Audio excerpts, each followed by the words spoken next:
ضلع ڈیرہ بگٹی، ضلع کولو، یہ 5 ضلعوں پہ یہ سیٹ مشتمل ہے۔ 406 پولنگ میں جو 350 پولنگ ہے، یہ تمام فارم 45 جو میں کلیکٹ کر سکتا تھا وہ میرے پاس موجود ہے، میں آپ لوگوں کو دکھاؤں گا ابھی۔ اس کے مطابق جو فرسٹ نمبر کینڈیڈیٹ انہوں نے شو کیا ہے، اس کے 350 پولنگ میں 3000 کے آس پاس کے ووٹ بن رہے ہیں۔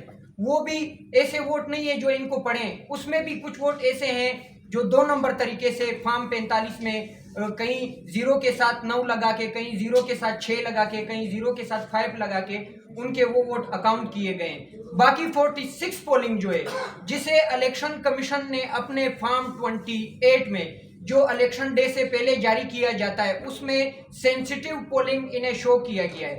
لیکن سینسٹیو پولنگ شو ہونے کے باوجود جو ریشو آپ چیک کریں گے، ٹرن آؤٹ آپ ان 46 پولنگ کا چیک کریں گے تو آپ کو 90%، 95%، 98%، 80%، 85% یا 75% نظر آئے گا۔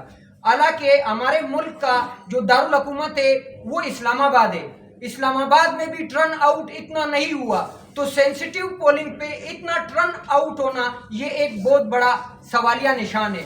ہمارے نتائج کو 8 تاریخ کو 12 بجے یا 1 بجے تک جاری کرنے کے بجائے 10 تاریخ کو پہلا فارم 47 جاری کیا گیا۔ وہ اس لیے جاری کیا گیا، یہ جو 46 پولنگ ہے جس میں مکمل ریگنگ کی گئی ہے۔ ریگنگ کس کے لیے کی گئی ہے؟ میاں خان بگٹی کے لیے، جسے وننگ بنایا ہے انہوں نے۔ ان 46 پولنگ میں انہیں 49,000 سے ابو ووٹ ڈالے گئے ہیں۔